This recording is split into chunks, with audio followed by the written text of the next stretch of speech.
देखो 11th class, इस question में हमें क्या दे रखा है, ब्रोमो एसिटिक एसिड दे रखा है, ठीक है। उसका डिग्री ऑफ आयनाइजेशन दे रखी है अल्फा 0.132, ठीक है। हमें पीएच वैल्यू निकालनी है और पीके वैल्यू निकालनी है, ठीक है। तो देखो ब्रोमो एसिटिक एसिड क्या होता है, एसिटिक एसिड CH3COOH, ठीक है। ब्रोमो जोड़ दिया हमने तो CH2 और यहां पे एक ब्रोमीन और जोड़ दो, ठीक है। ये आयोनाइज हुआ, आप इसको वाटर के साथ भी रिएक्ट कर सकते हो और सिंपल भी लिख सकते हो। तो ये बन गया हमारा CBr, H को आप ऐसे ही लगा सकते हो, अगर आप इसको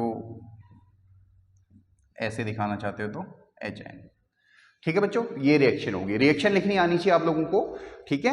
और अब इसको प्रोसीड करते हैं। देखो हमें कॉन्सेंट्रेशन दे रखी है सॉल्यूशन की 0.1 m, ठीक है, यानी 0.1 मोल्स पर लीटर। अब देखो इनिशियल मान लिया हमारे पास कॉन्सेंट्रेशन है C इनिशियली, तो इसकी आयंस की कॉन्सेंट्रेशन और HN की कॉन्सेंट्रेशन क्या होगी, 0 इनिशियली, ठीक है। अब एसिड आयोनाइज होने लग गया तो पूरा एसिड आयोनाइज नहीं होगा, ठीक है। उसकी हमें डिग्री ऑफ आयोनाइजेशन दे रखी है, उसी हिसाब से वो आयोनाइज होगा। इतना एसिड हमारा आयोनाइज हुआ C अल्फा, तो हमारा यहां पे कितना रह गया C माइनस C अल्फा, ठीक है। यानी हमारा जो ब्रोमो एसिटिक एसिड है वो हमारे पास इतना बचा है, C अल्फा हमारा आयोनाइज हुआ, तो ये आयन C वाला कितना बनेगा, C अल्फा, और HN कितना बनेगा, ये भी C अल्फा बनेगा, ठीक है। और हमारे पास इक्विलिब्रियम कांस्टेंट Ka की वैल्यू क्या हो जाएगी, concentration of this ion that is CH2Br CO negative की कॉन्सेंट्रेशन प्लस HN की कॉन्सेंट्रेशन अपॉन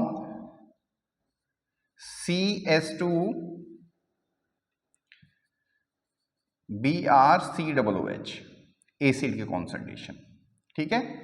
अब वैल्यू सब्स्टिट्यूट कर दो, C alpha multiplied by C alpha upon इसकी इक्विलिब्रियम कॉन्सेंट्रेशन क्या है, C माइनस C अल्फा, ठीक है।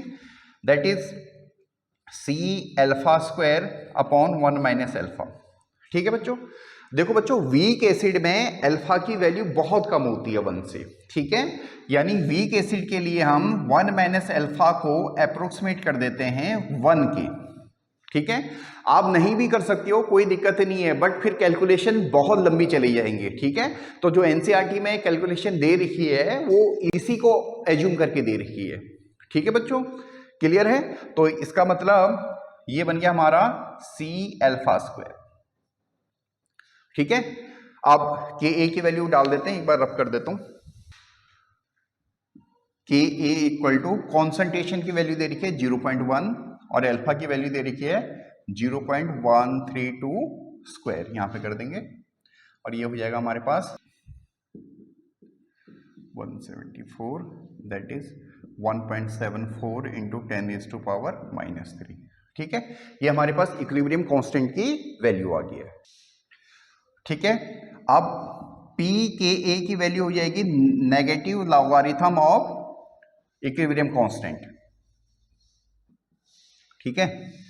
नेगेटिव लॉग ले लो 1.74 इंटू 10⁻⁻3 माइनस लॉग 1.74 प्लस 3, ठीक है। ये लॉगरिथम ले लिया हमने, लॉग लेना आना चाहिए आपको, यानी 3 माइनस लॉग 1.74, ये वैल्यू आपको लॉग टेबल से देखनी होती है 0.2405, ये लॉग टेबल से वैल्यू देखनी होती है,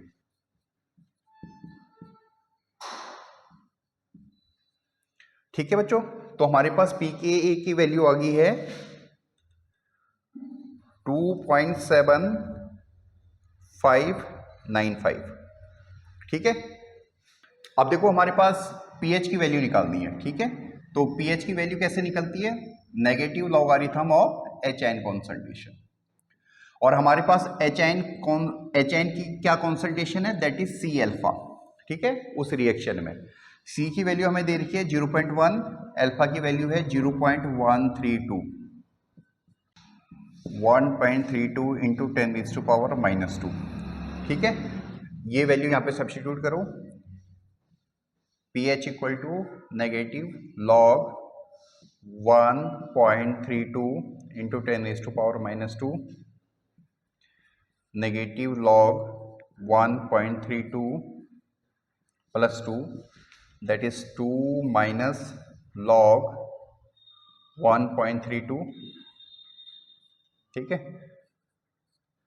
ये लॉग की वैल्यू हमें लॉग टेबल से पता चलती है, 1206 1.8794, और इसको आप अप्रोक्सीमेट बोल सकते हो 1.88।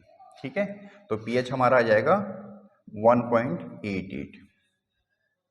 ठीक है, एक एडिशनल क्वेश्चन मेरे बेटा, एसिटिक एसिड हमारा वीक एसिड होता है, मगर ये थोड़ा सा स्ट्रॉन्गर एसिड निकला है। ठीक है, क्यों निकला है? क्योंकि ब्रोमीन हमारा इलेक्ट्रॉन विथड्रॉइंग ग्रुप है।